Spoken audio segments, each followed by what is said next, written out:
வந்ததென்ன இளமானே அதை கேட்டு செல்வதெங்கே மனந்தானே இன்று வந்த இன்பம் என்னவோ அதை கண்டு கண்டு இன்னும் பொங்கவோ குயிலே இனி நான் தானே இனி அது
நன்றி. ஐவகை இலைகள் உண்டு குறிஞ்சி முல்லை மருதம் நெய்தல் பாலை. இந்த ஐவகை இலைகளிலே குறிஞ்சிலத்துக்கு தலைவனுக்கு அப்பா நம்பிராஜா, தாய் ரங்கமகனி, உடல்பவான் அன்னைக்கு 7 பேர் இருக்காங்க. பொம்பளை பிள்ளை வேணும்னு அப்பாவுக்கு ரொம்ப நாள் ஆசை.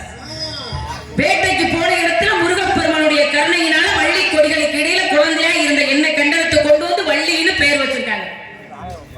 எப்போதுமே ஒரு பிள்ளைங்களுக்கு பேர் வைக்கிறாங்க பாத்தீங்களா, அந்த பேரோட பொருள்னாலதான் அந்த பிள்ளையோட வளர்ச்சியே இருக்கும். ஒரு பிள்ளைக்கு பேர் வைக்கிறோம் பாருங்க, அந்த பேரின் வளர்ச்சி தான் அந்த பிள்ளையோட வாழ்க்கையவா. அதனால பெத்தவங்க எப்பொழுதுமே பேர் வைக்கும் பொழுது இந்த பேர் எதுக்காக வைக்கிறோம்னு தெரிஞ்சுட்டு வைக்கணும். இப்ப எல்லாரும் மாத்திட்டாங்க. இப்ப ஸ்ரீ அப்படிங்கறத உயர்வுன்னு அர்த்தம். இப்ப சாமிக்கெல்லாம் அதான் போடுவோம். இப்ப எந்த தெய்வம் வந்தாலும் ஸ்ரீ கருப்பண்ண சுவாமி, ஸ்ரீ முத்துமாரியம்மன், ஸ்ரீ காளியம்மன், இது என்ன அப்படின்னா உயர்வு. அமரர்னு போடுவோம். அது எதுக்கு போடுவோம்? இறந்ததுக்கு பிறகு அமரர்னு போடுவோம். அப்ப ஒரு எழுத்து ஒரு வாழ்க்கைக்கு எவ்வளவு முக்கியம்னு முன்னோர்கள் சொல்லி வச்சிருக்காங்க. அப்ப உயர்வான வார்த்தை தெய்வத்துக்கு முன்னால வரலாம். ஒரு பிள்ளைக்கே பேர் வச்சாலும் கூட ஒரு முன்னாடி ஸ்ரீயை வச்சு ஸ்ரீமதினு கூட பேர் வைக்கலாம். மதி ஸ்ரீன்னு பேர் வைக்கிறாங்க, எங்க சேர்க்கிறது? சரி, அது ஒரு பக்கம் இருந்தாலும் கூட வீடியோ கவரேஜ் எடுத்துக்கொண்டிருக்கும் என் உடன்பிரவா சகோதரர் காடமங்கலம் முருகன் அவர்களுக்கும் அன்பு சகோதரர்களுக்கும் நன்றி கலந்த வணக்கம். என் தம்பி அருமை தம்பி கும்பராஜா எல்லாம் ஒன்னு நாடகம் அடிக்கிறது. நீ பாட்டில் மதுரை பக்கம் பாஞ்சு போயிட்டேன்ப்பா தம்பி. இவ்வளவு தூரத்துல நாடகம் பார்க்க வந்திருக்கீங்க. ரொம்ப தூரமா தம்பி?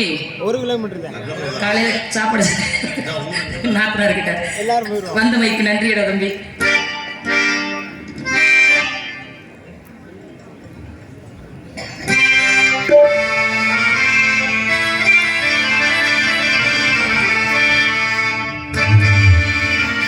என்ன நினைச்ச நீ